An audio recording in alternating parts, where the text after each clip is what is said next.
Vrindavan.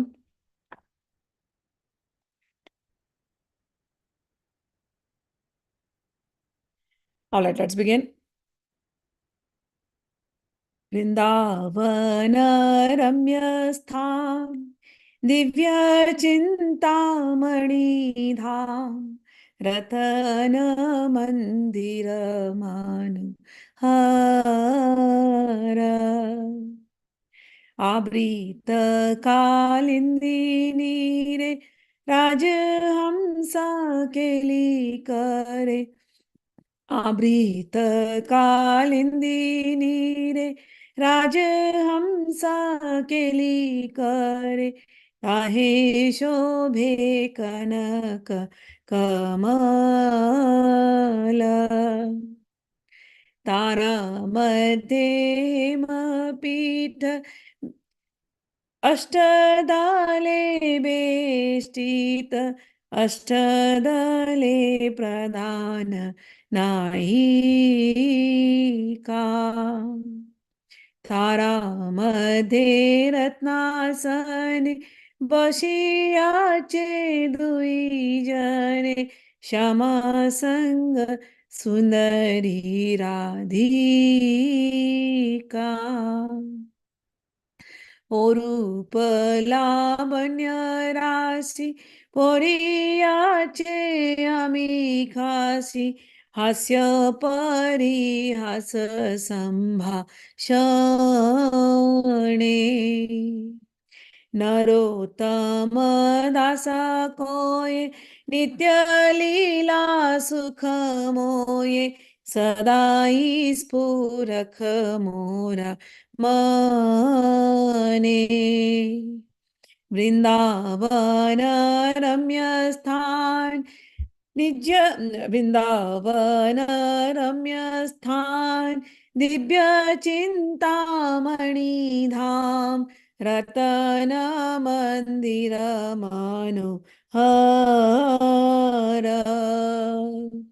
रतन मंदिर मनोहर. All right. So we are on Madhya-lila, volume 4, chapter number 19. And yesterday we did till shlok number 160. I hope the voice is there. Yes, yes. Okay, I think the voice is there. Smita Das is writing no voice, so I got all right. As soon, yesterday we spoke about the Bhakti Lata, Bhakti Creeper. The seed is grown into your heart, and then you have to water that Bhakti Lata. It has to grow. It starts growing. So what do you do? So you water it. How do you water it? By satsanga, Shravan and Kirtan. So when it is watering, the Bhakti Lata is growing, the Bhakti Creeper is growing. And as it is growing, we have to protect it. Protect it with what? Our mad mind, which is like an elephant. Some desires come in the mind and they do not want to leave us. And then we sway away from Bhakti. So this Bhakti Lata has to be protected from this mad mind. And that can be done only through Shravan Kirtan, regular chanting, regular association. We have to create a fence again through Shravan Kirtan. Then there will be a lot of unwanted creepers around this Bhakti Lata. Those unwanted creepers should also be taken away. And those unwanted creepers are Kam, Krodh, Lobh, means excessive lust, anger, greed, jealousy, pride. All these things are unwanted creepers around your devotional creeper. So one must take them out. So this is how you protect your creeper of bhakti. Prathame upasakara kareya chedana tabe mula shakha badi yaye vrindavana. As soon as an intelligent devotee sees an unwanted creeper growing beside the original creeper, he must cut it down instantly. Then the real creeper, the Bhakti Lata creeper, grows nicely and then it returns home. And yesterday we discussed how it returns home. So this bhakti goes on increasing. Then first of all, it will go beyond this world. Then it will go beyond all the heavenly lokas, Janaloka, Maharloka, Tapaloka, Pitaloka, all the lokas it will go. Then it will cross the river. It is called as Virija river. Raja means your mode of passion. This Rajoguna, mode of passion, guna, quality is there all the way in the heavenly planets also. So the material world, as we say, it is made up of 14 lokas, 14 planets. Earth is in between. Below the earth, there are 6 more planets, and those are Patal lokas. And above the earth are the heavenly planets, 7. So Bhur, Bhuva, Jana, Maha, Tapa, like that, it goes all the way till Brahma's loka.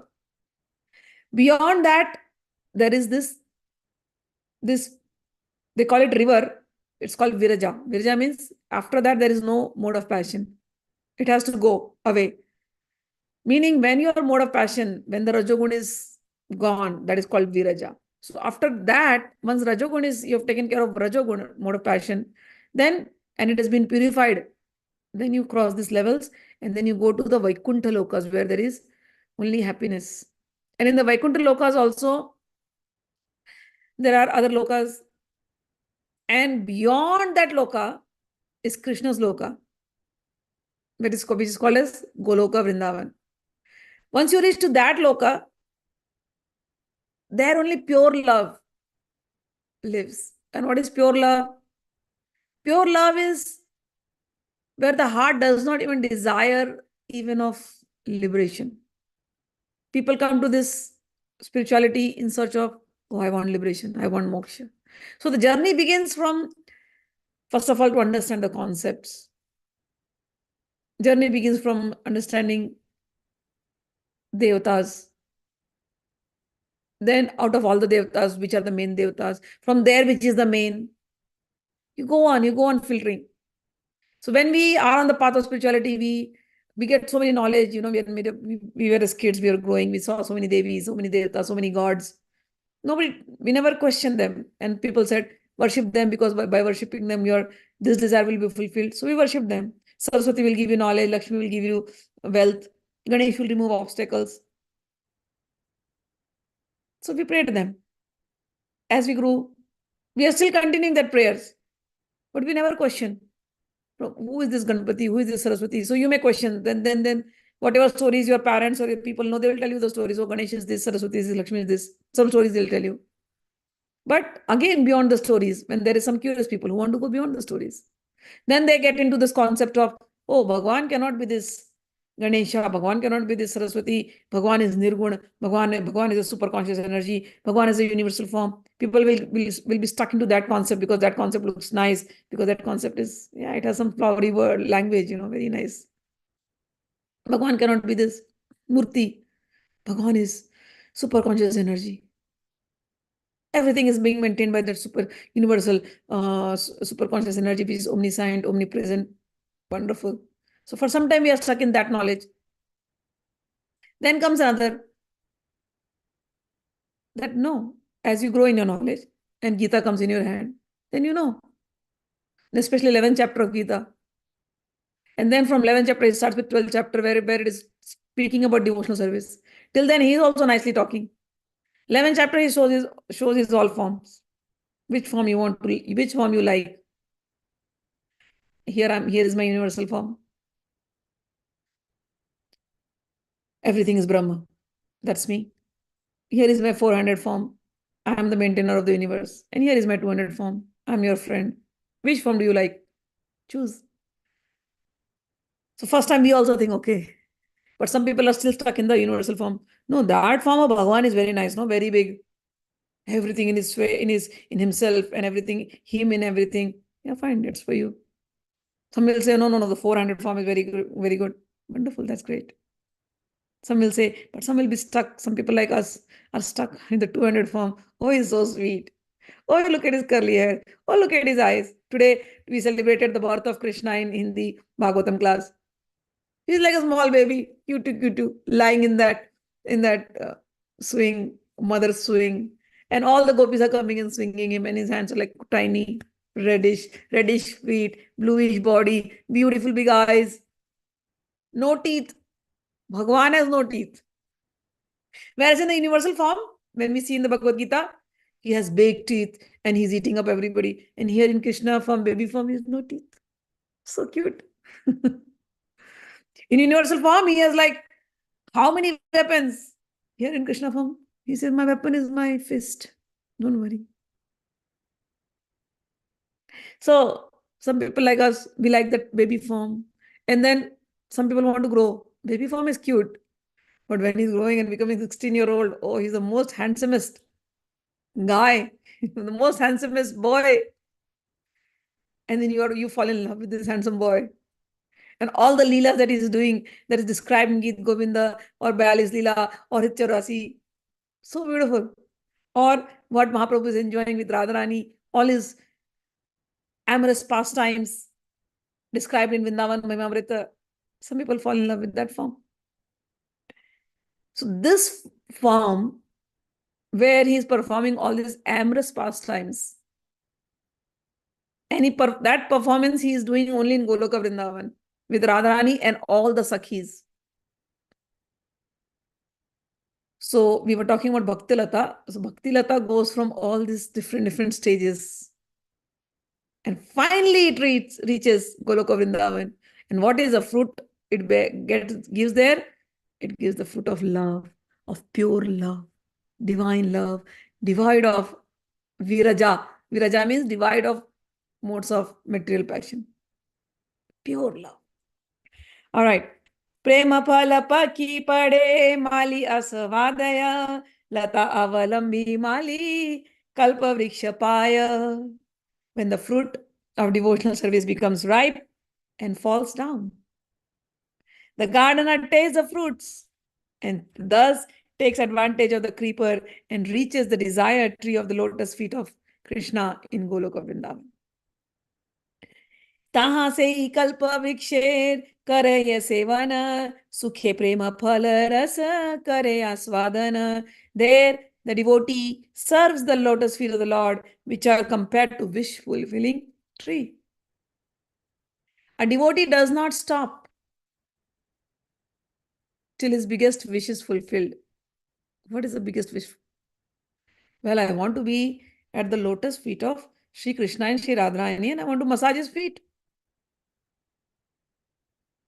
I want to decorate them. I want to make garlands for them, and with my hands, I want to put garlands in their neck. I want to feed them. I want to pick the choicest fruit in the forest of Vrindavan and give it to them. When they go and they swim in the Kalindi, in the Yamuna, and when they come out, I want to be with them and dress them up. I want to make nice groves for them personally. So this is the biggest desire. I want to be in his personal service. And that biggest desire is fulfilled. Because Lord's feet are compared to the wish-fulfilling tree. With great bliss, he tastes the juice of the fruit of love and becomes eternally happy. Eta prema phala parma parama purushartha yara age trinna tulya chari purushartha. This fruit of transcendental, divine, beautiful love is the highest fruit one wants. In front of this, if somebody says all the other purusharthas, dharma, artha, kama, moksha, that is material perfections of religion, economic development, sense gratification and liberation, if people talk about this, they are like, keep it with you. We are happy being the servant of Sri Krishna's lotus feet or being the servant of his servants, all the Sakhis. We are happy doing that. Do not talk to us about dharma and all those great lectures. You can keep it to yourself. Don't talk about us economic gratification, sensory gratification. Keep them with you. We know this is a purusharth. Keep them with you. Our purusharth is serving him. Our gratification, sense gratification, is by serving him. Our dharma is serving him. So dharma, artha, kama, moksha. Our moksha is serving him. That's it. Shuddha bhakti haite haya prema utpanna ateva shuddha bhakti ra kahiye lakshana. When somebody is at that stage, nothing else but Sri Krishna. He says he develops the love for God, and one cannot understand what this love is. But still, there are some symptoms of this love. And what are the symptoms? First thing first, Rūpa Goswami says in his book, Bhakti Rasamrit Sindhu, Anyabhilashita shunyam jnana karmadi anavritam anukulena krishnanu shilanam bhaktiruttama. The best devotional service is anyabhilashita shunyam. There is no abhilasha, there is no more desires. All other desires have gone away. There is only one desire left. What? Before that, jnana karmadi anavritam. The person is not even interested in the topics of jnana. Because it is very interesting. Mental stimulation. It sit on the topic of Advaita, and then you see how people talk on Advaita. Oh my God. It is very interesting. For hours you can go on twisting the words, twisting the meaning, bringing out new meaning. It is fun for intelligent people. But a person who has gone beyond this also, done with all this knowledge, churning of knowledge and speaking in flowery language, done. Karmadi, people who do the tapasya. So much karmas they do. Purushcharans. They want to go to so many pilgrimages, so many things, because they think by doing this, Bhagavan is happy. When you have gone beyond that also. Jnana karmadi anavritam. It is very difficult to, I am saying it is very difficult to go, because your mind is so conditioned that if you don't do this, Bhagavan will be angry or Bhagavan will not come to me. When that conditioning goes, because people are thinking Bhagavan is coming to them, but again and again I am saying, the pure devotee realizes Bhagavan is here. All I have to do is do the journey inside. I'm running here and there, reading hundreds of books, but Bhagavan is here. Bhagavan himself is knowledge, and that entire knowledge is only here. So one doesn't have to worry. So, jnana karmadi anavritam, that person who's gone beyond this so-called spiritual knowledge, bookish knowledge. Anukulyena krishnanushilanam, the one who is following Krishna in all respects. That person, he says, is that bhakti, that devotional service is the uttama bhakti, is the best bhakti. Anyabhilashita sunyam jnana karmadi anavritam anukulyena krishnanushilanam bhakti uttama. When a first-class devotional service develops, one must be devoid of all material desires, knowledge obtained by monistic philosophy and fruitive actions. The devotee must constantly serve Krishna favorably as Krishna desires. If there is only the knowledge of Brahma, Advaita, whom are you going to serve? Whom? If there is no Bhagavan, there is no Bhakta. Then whom are you going to serve? When there is no service. Because Bhagavan, because Brahma, the Brahma realization, Bhagavan is just an energy. My only question to many times would be, if there is an energy, there has to be energetic. Who is energetic? What do you mean to say? In energy goes and the energy goes and merges in energy. Finish. Story. So then what about the individuality of the Atma? And if there is an energy, there is an energetic. You are not able to see, that is why you are not able to tell. But the Puranas and the scriptures are filled with Bhagavan's incarnations. The energetic. It's like we go on the streets, we see the lights, street lights, they're turning from red to green to orange. If somebody who does not know the science of traffic signal, and he has come from some tribal place where there was never a signal, he comes to the city and he sees everything is being regulated by itself. He'll be like, oh, In the city, the lights come by themselves, the light change the color by themselves. He'll go and talk like that, and all the people who have not seen it or experienced it, they'll be like, yeah, yeah, yeah. But the person who knows the science of traffic lights knows there is a department who is maintaining it. And they are the ones regulating it. So wherever there is energy, there is energetic. Without the energetic, how is the energy going to be? That energetic is what one we have to focus on. And when I say energetic, it becomes a form. It becomes a form. Energy can be formless. Energetic is form. So Anya, when he said, Anukulena Krishnanushilanam, serving Krishna in all respects. Krishna is the form. You will become a servant. So when one goes to that level, then this pure devotional service will come into your heart. Till then, your knowledge is incomplete, because he said, Jnana karmadi avritam, who has gone beyond this monistic, this philosophy also. It is very interesting in the beginning, but later on, when that bhakti comes and you fall in love with him. Sorry, I just saw the Krishna picture and I'm like, you fall in love with him. Look at him so peacefully sleeping so cutely. At that time, if somebody says, oh, don't look at his cuteness, don't look at his sweetness, he is just a plain energy, he is just white light. I'm like, keep quiet, shut up. Let me enjoy. You can enjoy your white light. My Krishna is colorful. Whether he's a baby, he's a colorful baby. Whether he's a young person, he's colorful. And we like colors. We enjoy being with him. He's full of nectar. You can be lost in your white light. A devotee knows that the white light, the Bramha Jyoti that these people are talking, the white light is coming from his lotus feet. His fingers, they are shining. And from that shining fingers, white light is coming. And that light goes through the entire Vaikuntha lokas, and that is coming out, and people think, oh, this light is the ultimate realization. From where is the light coming? From where is the light coming? So there are lokas.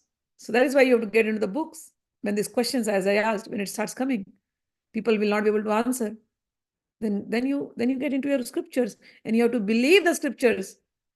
Who is the highest authority? Vyasadeva. Whoever is giving the Advaitic philosophy also, from where has he gotten the knowledge? If they talk about Vedanta, Vedanta comes from Vyasa. And the same Vyasadeva writes, Krishnastu Bhagavan Swayam. And he dedicates 10th chapter of Srimad Bhagavatam. 90 chapters, and beyond that also, 11th chapter also. Only on Krishna.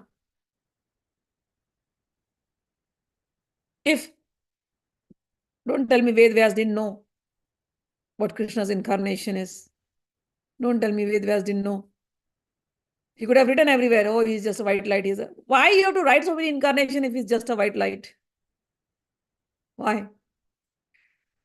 And then people take his philosophy and then they modify it according to their own taste and their own mental concoction, and then they will spread this theory of Advaita. I always say, Shankaracharya was not wrong. Shankaracharya gave a parallel philosophy to the Jainis, to the Buddhist. But if he was that strong in his Advaita philosophy, then why did he establish the Jagannath Mandir, the deities? Why did he establish the Badrika Ashram, Badrinath? He could have just made some temple like a Baha'i temple, the Lotus Temple in Delhi. The Lotus Temple does not have any murti. It's just empty temple. He could have made a temple like that. Khajuraho is like that. If that is the theory. So Bhagwan can become omnipresent. Bhagwan is omnipresent. We agree with that. And Bhagwan takes a form. We agree with that. Bhagwan is the energy and Bhagwan is the energetic. This is what is explained in the Chatushloki of Bhagavatam. And they give the example of the potter, the pot, and the ingredient of the pot. They take the same example. The Vedis, they take the same example. But no, all the three are there, distinct. The energy, energetic, the ingredients of the energetic, everything is all distinct. At the same time, in the time of the pralaya, as we say, annihilation, everything goes into them, and they are in a very minutest form. That is why it is very difficult to separate them, and that is why they say, oh, everything is Advaita. No, Advaita and Dvaita go together. So here, now we are learning about bhakti, because bhakti means two people always, Bhagwan and Bhakta.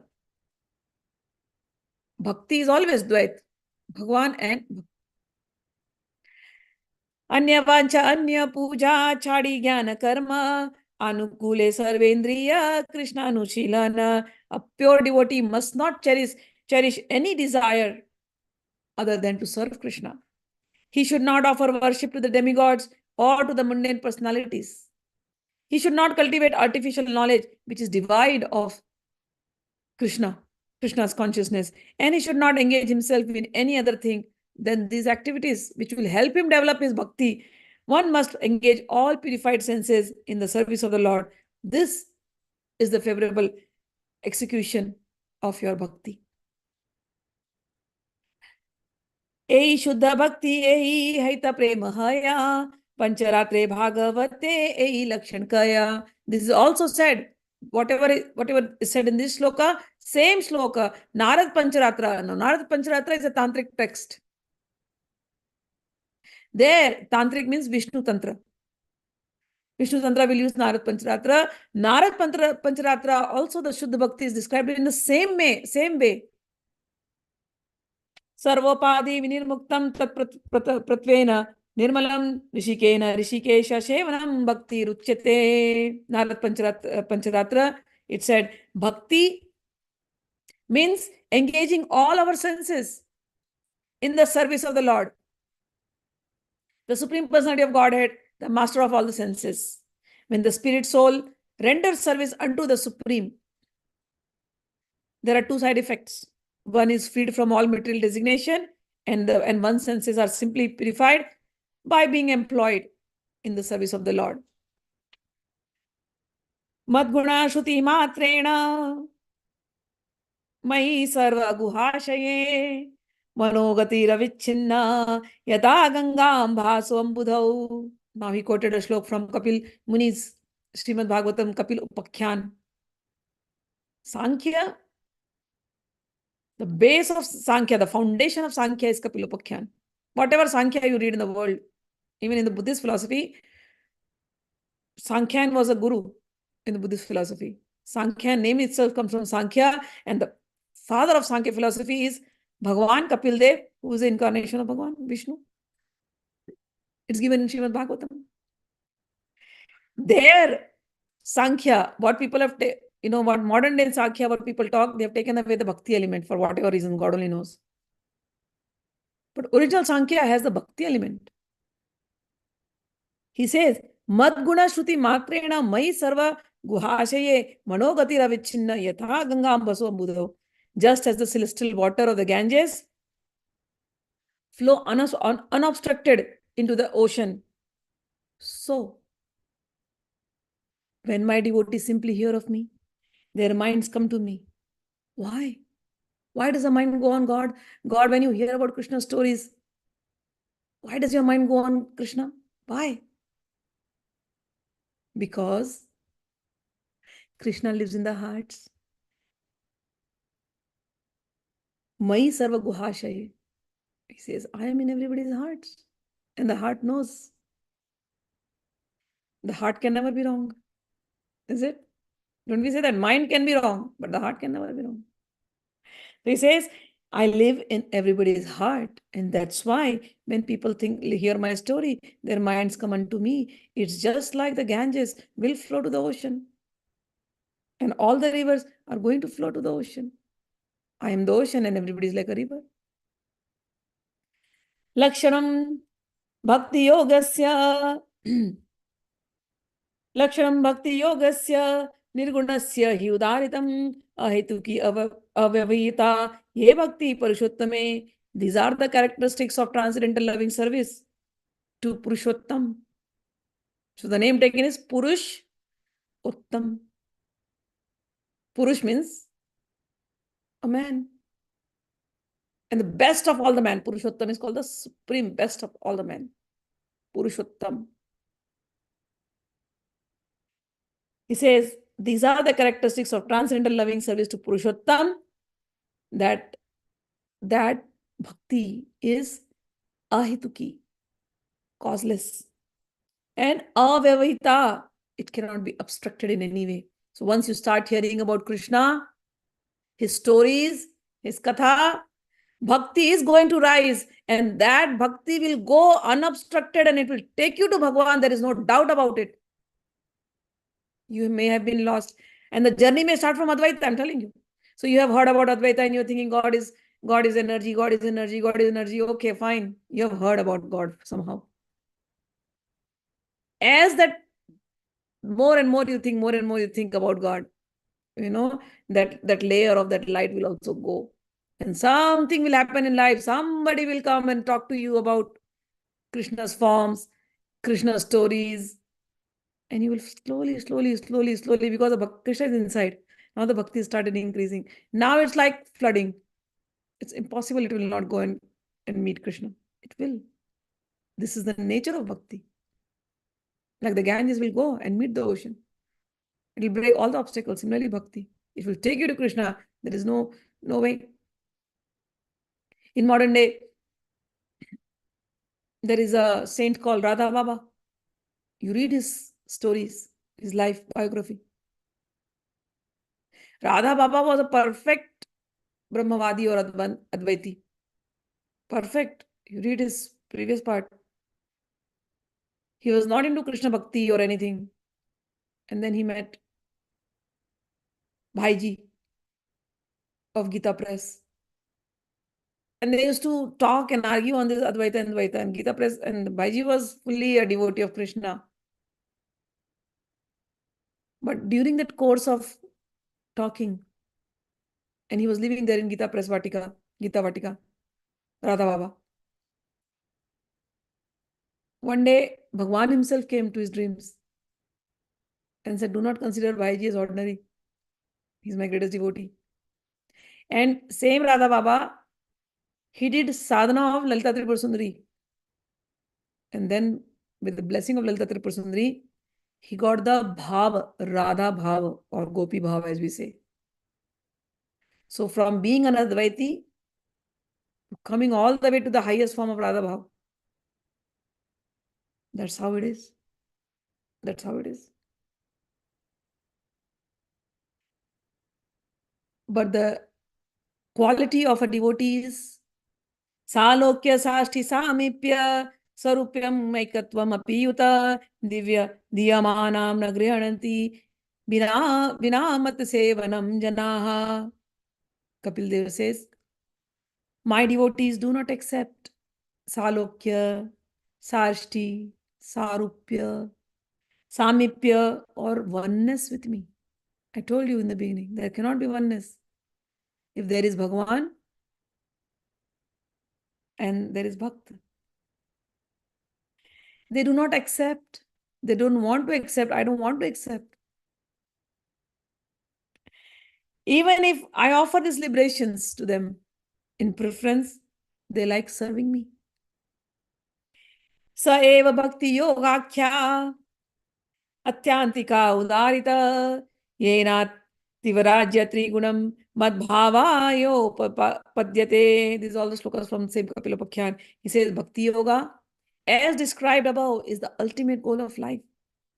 And by offering bhakti to Bhagwan, one transcends these modes of material nature and then attains the spiritual position on the platform of direct devotional service. Bhukti mukti adi vancha yadi manehaya sadhana karele prema utpananahaya. If somebody is desirous of bhukti, means enjoyment, or somebody is desirous of mukti, then prema, then love is not possible. You cannot love a person There are two ways. One is to fall in love with a person. You just love that person. Whether they are beautiful or not, whether they're looking good or not, doesn't matter. Whether they are rich or not, doesn't matter. Whether they're intelligent or not. Love is like that. You just fall in love. Love's nature is very difficult to explain. And one is to see everything and then fall in love. Oh, this person is rich. Oh, this lady is very rich. If I fall in love with, if I like because she's rich, she comes from a great family, and then if I marry her, my life is set. So that is one way to love. Or the girl is loving the guy. Oh, he's very rich. He has such nice cars. His family is a rich businessman. There are many women who do like that. So that is another way of love. So you fell in love not with the person, but you fell in the love with the riches of the person. And you will say, no, no, no, no, but I like the person. I agree.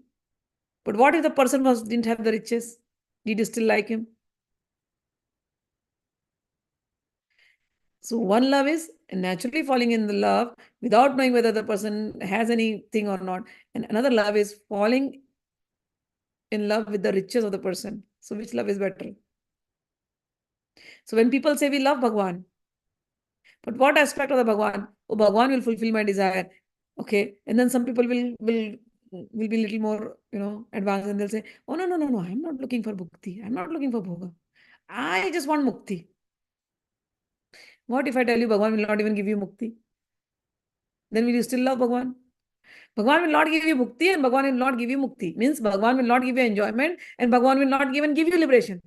Now, do you want to still love him? Ah, ah. I don't know now what to do, right? It's better than some people will say, literally they'll say, oh, it's better than I'll be enjoying my world. Why did I even waste my time for this person who is unseen, unknown, who does not even come and talk? So if somebody has desires and says they love Bhagavan, that love is still not pure. To rise beyond this, to really experience the pure love, your desire, the subtlest desire is the desire for mukti, and even that desire should go away. The only desire has to be, I want to serve you. I want to serve you. Under all circumstances, wherever you keep me, I want to serve you. I am your eternal servant. So if one is infected by the desire of material enjoyment or material liberation, he cannot rise to the pure loving service unto the Lord. Even though he may superficially render devotional service according to the routine regulative principles. Bhukti mukti spriha yavat pishachi hridhi vartate tavat bhakti sukhasya yatra katam abhyodayo bhave. The material desire to enjoy material world and the desire to become liberated from the material bondage are considered to be two witches. One witch, these witches they haunt you like ghosts. As long as these witches remain in the heart, how can one be free? How can one feel the transcendental bliss? Because the bliss is here. He is here. But instead of feeling the bliss, you're constantly, will I get liberation? Will I get liberation? I'm praying to you, God, give me liberation. I'm praying to you, God, give me liberation. Maybe you will get liberation, but that will not give you love. And that's why all these Brahmavadis, they want only liberation. They do not want love. Love is a different thing.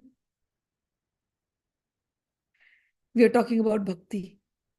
This is the highest. With love, why? With love, Bhagwan says, I am independent of everything. But aham bhakta paradhina. I get tied by the rope of bhakti. Bhagwan is ready to give you liberation. Take liberation and live. You can be happy in your world. But bhakti, he says, oh, bhakti makes me subservient to my eternal servant. I start serving them. With bhakti, my mother can tie me. The gopis can make me dance. With bhakti, I am tired, but I enjoy that love.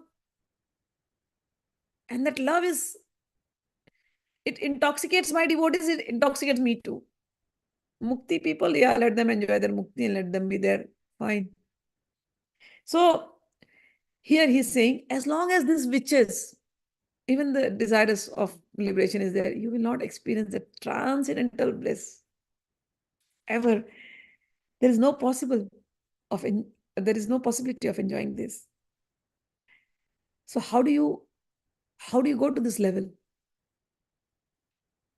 Sadhan bhakti haite haya rati ra udaya rati gada haile tara prema namakaya. To get to this level, one has to do sadhan bhakti. And what is the sadhan bhakti? It starts from Shravan, Kirtan, Smaran, Padasevanam, Achanam, Vandanam, Dasyam, Sakhyam, Atmanivedanam. All the 9 steps of bhakti. By regularly rendering devotional service, one gradually becomes attached to Bhagavan. And when that attachment is intensified, that sadhan bhakti will bring you rati. Rati means attachment. And that rati will take you to the level of prema, the love. And this prema or love comes in different forms. Okay. Now, this was like very mind-blowing for me. Like, I was like, wow, I never thought in these terms. Rūpa Goswami, for us, in English, there's only one word, love. In Hindi, there is prem. Love is equal to prem. Or pyar, mohabbat, ishq. What else is the word for prema? Okay. And this prem has some levels, subtle levels. And Rūpa Goswami mentions, prema vriddhi krame nama. Nama he is giving sneha. Hindi people will know, I'll explain in English also. Sneha, mana, pranaya, raga, anuraga, bhava, mahabhava. So love is going into this different levels. Sneha, mana, pranaya, raga, anuraga, bhava, mahabhava. 7 levels. Subtly dividing. In English, it translates as the basic aspects of prema when gradually increases, it goes into different states. The first state is called affection. Like mother has affection towards her children. The second state is abhorrence. The third stage is love. The fourth stage is attachment, and then further attachment, and then ecstasy, and then great ecstasy. What is abhorrence? Like we love our children, but if our children sometimes don't listen to us, we may become angry, or our children become angry from us. But that is love. Anger or pride showing that, no, I don't like you, go. Don't even talk to me. I don't want to talk to you. Out of love, you say, don't show me your face again, I'm done. But that is out of love, you say, keep away from me. That is love. So love has different ways of expression. One is affection. You're so affectionate. Second is abhorrence. Third is love. You actually show them, you give them gifts, you make things for them. Attachment. You're very attached to them. And then deeper attachment. You will have deeper attachment towards some people. Then ecstasy. You have attachment towards your friends, but deeper attachment towards your family. All is love. Then you feel ecstatic. Your son, your small child comes and gives you a gift. Mother, I made it just for you. The happiness. Ecstasy. Greater ecstasy. You're lost, like a girlfriend and a boyfriend, they meet. Hours, days they can be locked in one room and enjoy and be in that ecstasy. Whatever that ecstasy is. That is greater ecstasy. So these are different forms of love. Yaiche bija ikshurasa gudaskanda sara sarkara sita michari uttama michari ara. The gradual development of prema may be compared to different states of sugar. First, there is the seed of the sugarcane. First, there is the sugarcane, okay? The seed of sugarcane. Then the sugarcane comes. Then the juice is extracted, and then this juice is boiled, and then from there comes liquid molasses, and from the molasses comes then solid molasses, then sugar, then candy, then rock candy, and finally lozenges. All these stages combined are called sthai bhava, or continuous love of Godhead in devotional service. In addition to these stages, there are vibhav and anubhav. So not only it didn't add here, love is going vibhav and anubhav. When the higher standard of ecstatic love is mixed with the symptoms of sattvic and vyabhichari, the devotee relishes the transcendental bliss of loving Krishna in various nectarian tastes. These tastes are like the combination of yogurt, sugar candy, ghee, black pepper, and camphor. You eat them. They're all various tastes, right? Yogurt is very different taste. You're mixing sugar candy. Okay, it becomes sweetened. You're mixing ghee in it. It'll become little lubricated, like, Then you're mixing black pepper, sugar, black pepper, ghee. And then to top it all, you're mixing camphor in it. And now you taste that yogurt. 5 different tastes. But yet it will taste good. So love is like that. Different tastes, different moods. But love is love. It is bliss. Love is enjoyable. So according to the devotee, attachment falls within the 5 categories. We all know these 5 different mellows. Shantras, Dasyarati, Sakhyarati, Vatsalyarati, and Madhurati. These are the 5 categories in which the devotee loves Bhagwan. The chief transcendental mellows are the same. Beside the 5 direct mellows, there are 7 indirect mellows. How he has, classification of love, it's like a science he has explained. I just love this. That's why I took so much time to explain this. I relish everything. 7 indirect mellows of love. One is laughter. So 2 people meet, they're in love. I used to analyze this. Look at youngsters, So sometimes they have not expressed each other. And sometimes they don't even know that they're in love. But when you get into the company of that particular person, especially youngsters, I'm saying, old people, we have forgotten how to love. Young. That is why Krishna's age is always young, youthful, fresh. Always 16. He doesn't go beyond 16 because only when you go beyond 16, the problems of life starts, and then love has taken some backseat. But when you are 16, it is different. So a young boy and a young girl meet. They love each other. They like each other's company, but they have still not experienced themselves that this is called love, and they cannot say each other that they love. And then their bodily language will be, they will laugh at each other's jokes. And if you are sitting in between and you're listening to their conversation, you will see their body language, and they're laughing at stupid jokes. So laughter is an expression of love. Then wonder. Then chivalry. Of course, it is there. The young guy and the girl go out. The guy will be so chivalrous, everything, for the girl. If they go for a coffee date, the guy will move the chair, sit. Or the guy will open the door of the car. Or the guy will come and meet with the flowers. Chivalry. If the guy doesn't do that, the girl will be like, how careless. Or if the guy is not doing, the girl will do. Chivalry. So expression of love, compassion, anger, disaster, and fear. All of I can go on explaining, but you know it now. When you put it in love, these are all the different mellows you experience in love. Hasya, Adbhuta, Veera, Karuna, Raudra, Bhivatsya, Bhaya, Panchavida, Bhakte, Gauna, Saptarasahaya.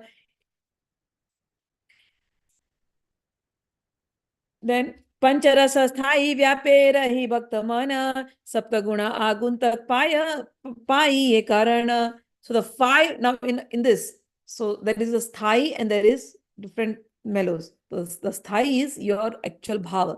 Like say, if you love Krishna as your son, then that is your sthai bhava, fixed bhava. I love him as my baby. And with my baby, I may get angry, I may laugh at him, I may love him so much. If my baby gets hurt, I get hurt more. If a scratch comes to my baby, I feel the scratch myself. That is compassion. If my baby does not listen, I'll beat you up. I'll tie you. So there is your sthai bhava is your parental, you love Bhagwan in your parental feelings. That is your sthai. Sthai means fixed. Whereas all the other thing that is happening, won't talk to me. Like when Krishna is stealing the butter, Maya gets angry. And Krishna is like, Maya, why are you angry at me? I'm so nice. You think I can even steal the butter? I cannot steal the butter. Maya is like, no, you stole it. No, Maya, I didn't. Then Maya getting angry. And then tying him. And then Maya crying herself. Why did I tie my son? My son is so sweet. He cannot do this. All these gopis are telling lie. My son is the sweetest son. I heard these gopis. They are complaining about my son. Look at him. He's so truthful. How can his hands reach and he can eat butter? And then she goes and hugs him and he's like, Maya, give me, I want to drink milk. Okay, she's breastfeeding him. And he's mischievous. So now he knows Maya is all relaxed. And he's sucking the milk. And then he suddenly removes the sari and says, Maya. She's like, what happened, Krishna? Maya, are you mine? Yes, my baby, I'm yours. Am I yours, Maya? Yes, you're mine. Maya, this house is mine. Yes, baby, it's yours. Father mine. Yes, baby, it's yours. The kitchen is mine. Yes, baby, it's yours. How about the village, Maya? It is your father's. Father is mine. Yes. So the village is mine. Yes. So everything in the village is mine. Yes. Yes, baby, everything in the village is yours. So the cows are mine. Yes, baby, the cows is also yours. The milk is mine. Yes, baby, the milk is also yours. Then the butter is also mine, Maya. Okay, baby, the butter is also yours. Then why did you tell me that I'm stealing butter? How can I steal my own thing? It's mine. What do you say? So you are the mother and he's baby Krishna. And now look at those mellows that came out. Anger, compassion, in the end, laughter. All these changes. So the 7 mellows will come and go, but the main feeling that he is my baby is always going to remain. So this is what is the different forms of love. Shanta Bhakta Navyogendra Sanakadiyana Dasya Bhava Bhakta Sarvatra Sevaka Apara. Now examples of Shant, all these 5 different mellows, main mellows, are Shanta Bhaktas are like the Navyogendras. These are mentioned in Bhagavatam. Sanakadi, etc. are in that mode. In Vrindavan, example of devotees who are in the Vatsalya Bhava fraternity are Sri Rama and Sudama. In friendly Bhava, Sakha Bhava are Sri Rama, Sudama, and parental Yashoda, Devaki, Nanda, etc. And then the chief devotees in conjugal love are the gopis of Vrindavan and the Seva Bhava. Seva Bhava is Akrura. Okay. The chief devotees in conjugal love are the gopis in Vrindavan, the queens in Dwarka, and the goddess of fortune in Vaikuntha. Attachment for Krishna is divided into 2 ways. One is with awe and reverence, and another one is pure attachment without reverence. Pure attachment without reverence is found in Gokula, Vrindavan. Attachment with awe and reverence is found in Dwarka, because there he is like a prince. So everybody is looking at him with love and awe and reverence. And in Gokul, he's our kid. हमारे गांव का छोरा है. So he's our kid. So they love him naturally without any awe or without any reverence.